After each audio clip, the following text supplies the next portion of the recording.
Por que que vocês têm fibromialgia? Por que que é uma doença que dá tanta dor, né? Dor e cansaço, e afeta aí a qualidade de vida de muita gente? Por que que a fibromialgia tem essa particularidade de afetar tanto o corpo e a qualidade de vida? Então, primeiro conceito aí que a fibromialgia é uma doença genética. E o nome genético disso é polimorfismo de nucleotídeo único. Esse é um nome médico que a gente usa para... São as variações dos genes aí. Depois a gente vai tentar explicar isso aí mais detalhado. Mas só o gene, ele não causa fibromialgia.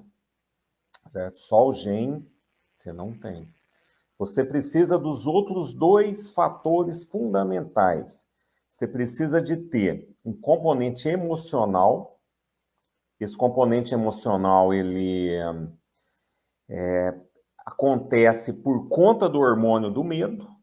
Esse hormônio do medo, ele está na origem lá uma das causas, né?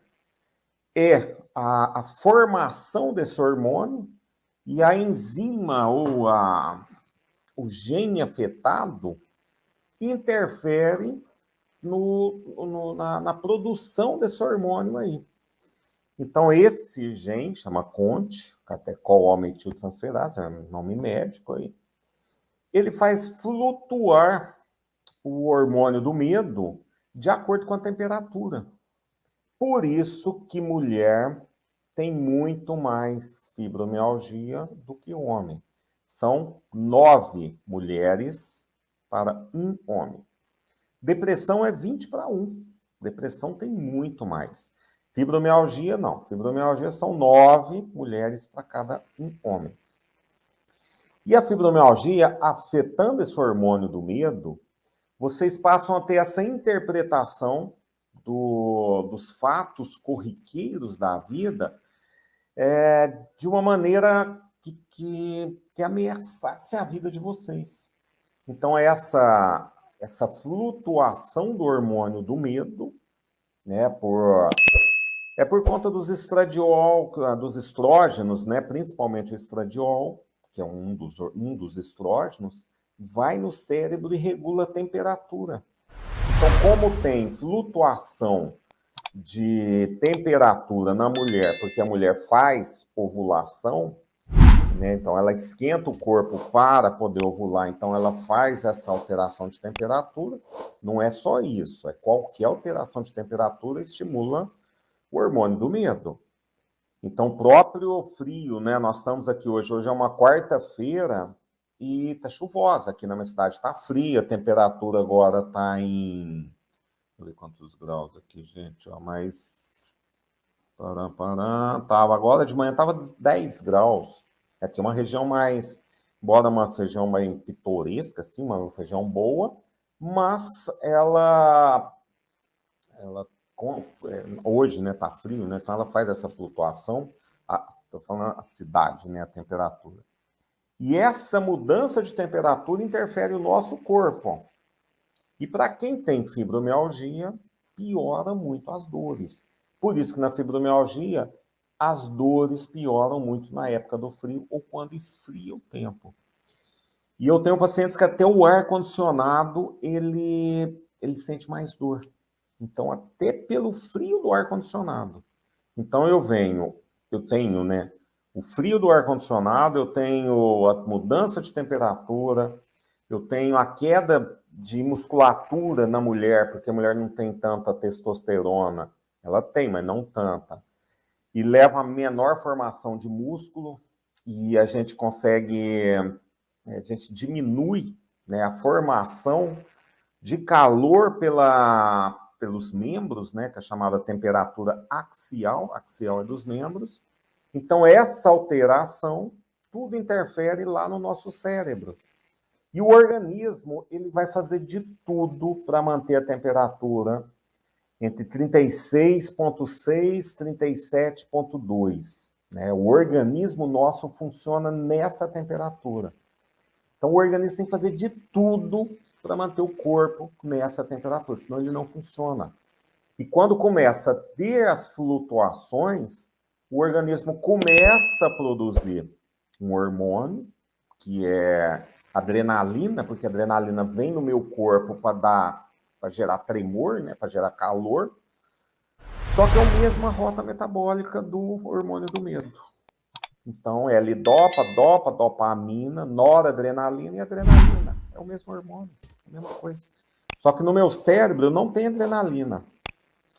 Eu tenho noradrenalina e dopamina. E a dopamina é o hormônio do medo. Então, quando tem essa flutuação para gerar calor, vocês têm esses picos aí de ansiedade.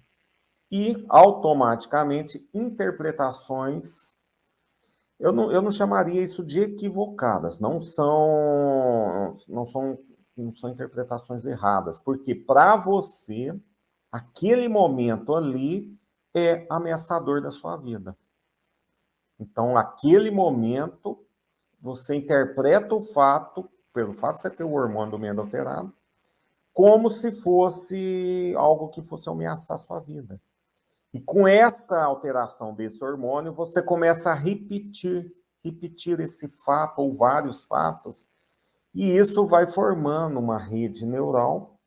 A gente vai falar nos outros vídeos aí como é que é, o que é essa rede neural, como é que desfaz isso, como é que não, a importância dessas redes neurais na manutenção da doença. Então, é essa flutuação do hormônio do medo a principal causa e o fato, né? Então, você interpreta o fato ameaçador. E, junto disso, nós temos as alterações ambientais. Eu falo ambiental por quê? Porque interfere desde a nossa alimentação, tipo de alimentação, desde o tipo de absorção dos nutrientes.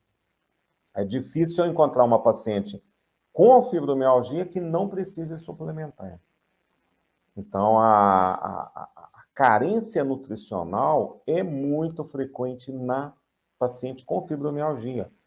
Por quê? Porque ela estimula muito o cérebro nessa área, nessa região aí, o pitbull coordena 80% do cérebro, e isso leva a um consumo maior de nutrientes.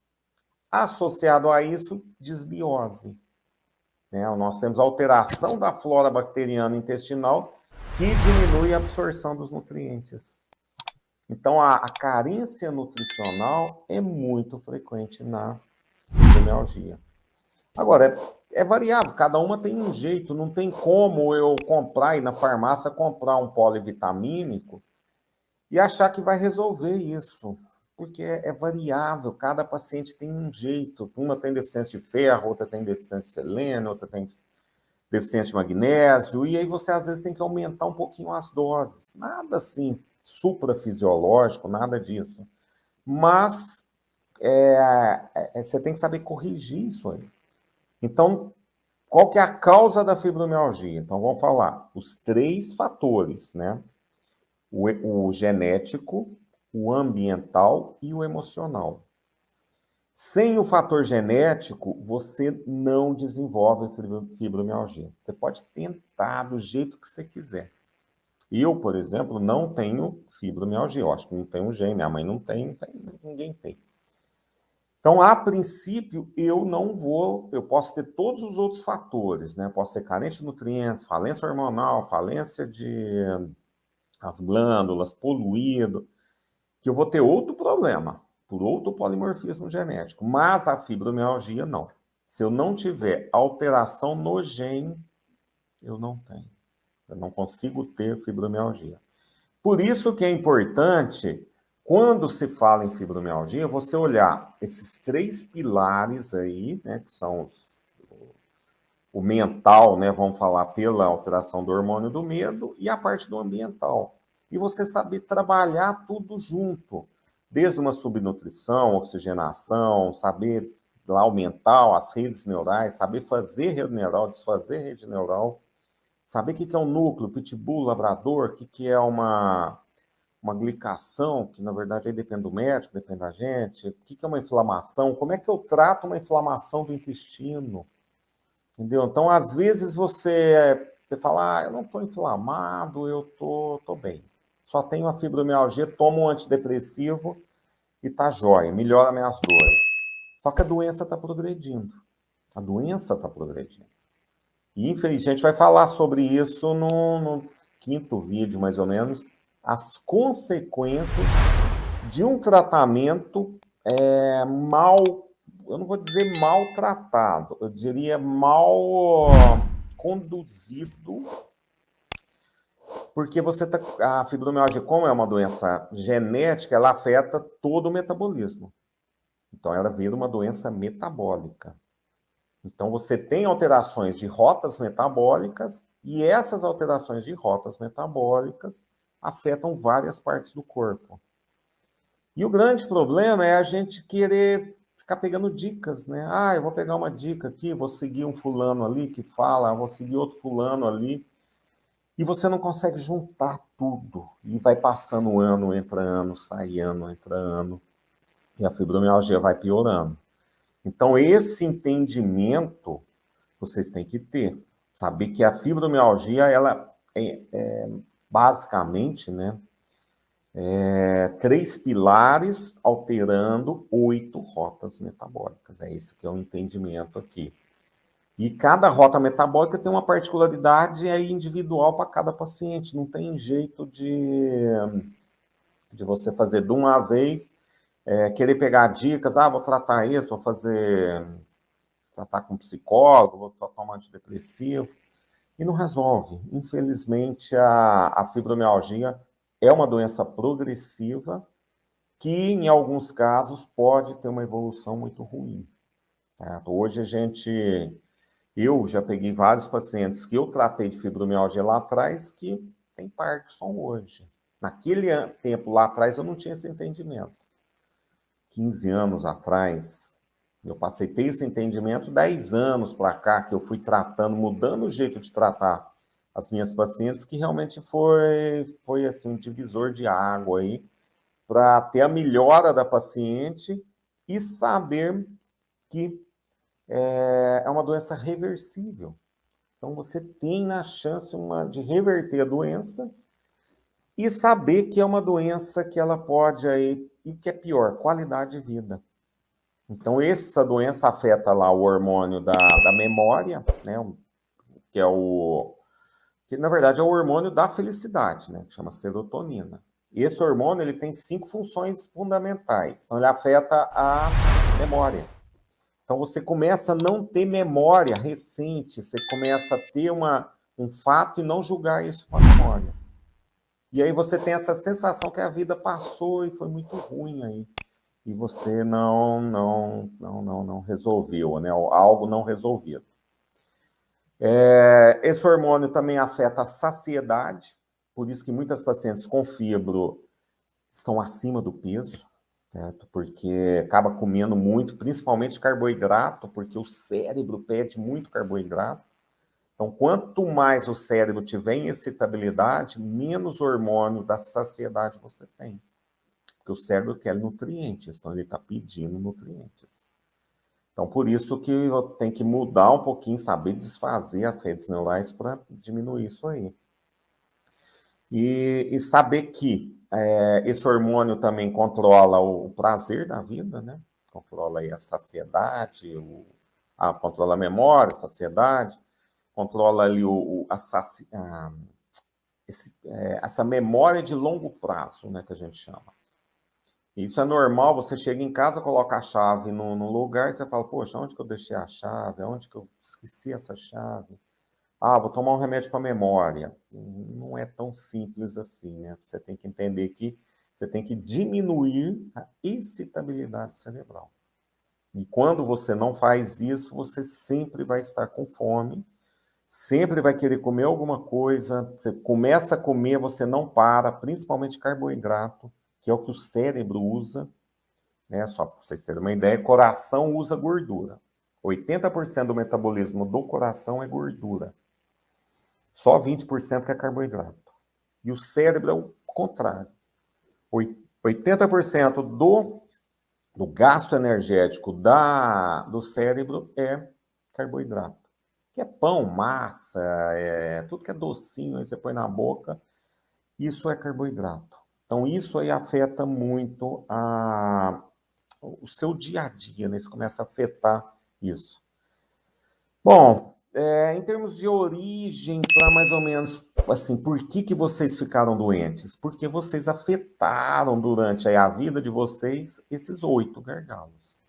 Subnutrição, oxigenação, redes neurais, a glicação, inflamação, o motor da célula começa a não funcionar, nós vamos diminuindo ao longo do tempo a quantidade de músculo, e as mitocôndrias estão principalmente nos músculos, né? Músculos e neurônios são as células que mais têm mitocôndrias, que é o motor da célula. E aí a gente não tendo esse motor funcionante, a gente não gera energia e a gente não produz uma substância lá que é fundamental para a nossa vida, que eu chamo de cola, como se fosse uma cola, o nome médico é metil. Mas se eu não tenho essa cola, com essa cola eu faço neurotransmissor, serotonina, dopamina e melatonina. Então, se eu não faço isso, eu não durmo. Eu não consigo dormir. Porque eu não faço serotonina, e para formar serotonina eu tenho que converter para melatonina. Melatonina é sono reparador. Se eu não tenho melatonina, eu não durmo o suficiente para descansar. E melatonina não volta para serotonina. Ou seja, só dorme quem é feliz. Se você não dorme, porque você não está feliz. Se você precisa de remédio para dormir, é por conta disso, porque você não tem serotonina suficiente para converter para a melatonina para te dar um sono reparador, tá bom? Então, esse entendimento a gente tem que ter para poder trabalhar tudo isso aí, trabalhar os poluentes, né? Nós vamos falar sobre isso mais na frente, chumbo, alumínio, mercúrio, cádmio, arsênio e níquel, é comum, principalmente chumbo e alumínio, principalmente alumínio, né? Alumínio e chumbo. E o alumínio está relacionado com Alzheimer. Então, a hora que você vai ver a quantidade de alumínio, e não existe nível de segurança para alumínio. Hoje a gente trabalha com esse nível mais baixo possível. Seria 2 por paciente, né? E ontem eu peguei uma paciente com 52 miligramas por decilitro de alumínio. É muita coisa, é muita coisa.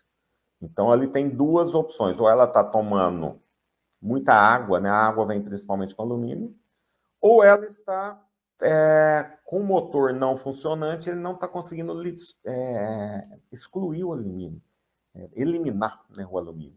E aí esse alumínio vai aumentando e começa a dar aí todas as complicações aí lá na frente.